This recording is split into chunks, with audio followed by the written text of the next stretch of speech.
and welcome to Employer Coffee Chat, brought to you by Suffolk University's Center for Career Equity, Development, and Success, and Studio 73. My name is Vasilina Kazakova, and today I'm joined by Josh Fialki, an Executive Director of Talent Acquisition at Havas Media. Hi Josh, thank you so much for being here today. Thanks for having me. So first off, tell us a little bit about your organization and your role. Sure. So I work for a company called Havas Media. Havas is a global media and advertising agency. We have three core agencies: the Havas Health Network, the Havas Media Network, and the Havas Creative Network. I oversee hiring, talent acquisition for Havas Media North America. Great. What do you think makes a job or internship application stand out? Great question. I think the most important thing is making sure that your resume is easily digestible.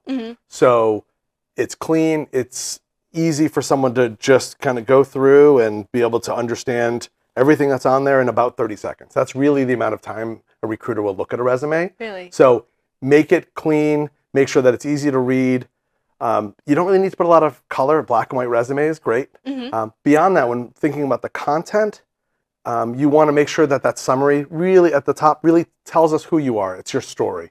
It allows the recruiter reading your resume to at least understand immediately who you are and what you're looking to do.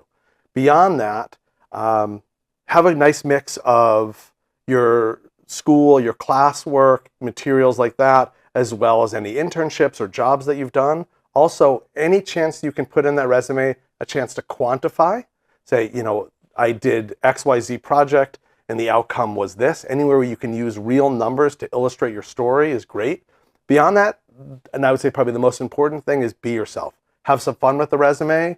And really, you want a little bit of yourself to jump off the page so the recruiter really gets to know you in that amount of time that they're looking at your resume.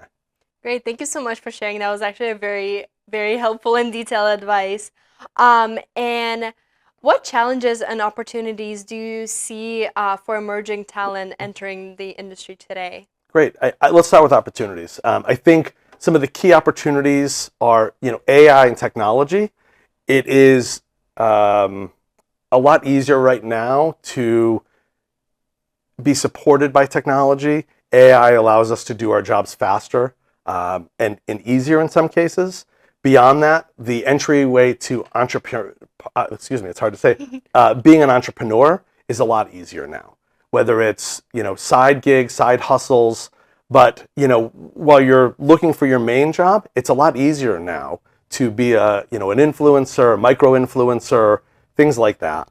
The last piece is, and this really started with COVID, but we are a remote, open kind of world now. So where in the past, when I left school, even a few years out of school, the jobs that I were looking for were in the city that I lived in. Whereas now, there's an opportunity to live in Boston and work for a California-based company or a Chicago-based company. And while some companies are starting to move back from remote, there are still a lot of remote opportunities out there. And it really, I think, kind of opens up the job market much more than kind of down the street from where you are. Some of the challenges, I think AI is a challenge as well because AI is creating less jobs out there. Beyond that, I think that one of the challenges that we are seeing in our industry, as well as I think a lot of other industries, is offshoring those entry-level roles. So again, a little bit less sort of traditional roles that we've had at the entry level. And then lastly, I think the challenge is the market is a little volatile right now. So, we've got, obviously there's a lot going on in the world right now. Within kind of industries, the advertising industry is going through a lot of change right now and a lot of growth and transformation. So there's challenges there, but I believe that there's a lot of really great people to lean on. Career services, for instance, networking, your universities in general, people that, friends of friends within the industry. Networking is more important now probably than ever to open those doors, to have some of those initial conversations. So you briefly touched on your kind of days graduating from school. Are there any things you wish you knew as a college student that you would like to share? I would probably think I knew nothing then. I would love to know everything that I know now. I think the one piece that I have learned in recent years that I wish I knew was the career that you start after college may not be the career that you end your time working in. The idea of a career pivot or taking a few years to find exactly what you are looking for or what you want to do to find your passion. I think when I came out of school was something that people didn't really talk about, people didn't think about. But we are living in a time now where it's worth it to take that time, take jobs, and change jobs till you find really what fires you up, what gets you excited. So I think that going back, if I could tell my, almost 30-year-old younger self, that you'll find your path and it's okay to try out different things until you find it. And what are some ways students and alums can get in touch with your organization? Well, I would say first thing, follow us on LinkedIn. You can follow Havas Media as well as Havas.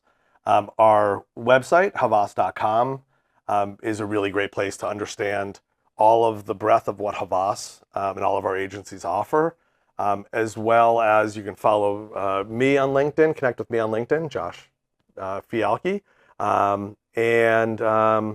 There's also some ways to look at our career site and share your interest that way.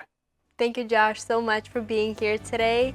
And thank you for watching. We'll see you next time on Employer Coffee Chat.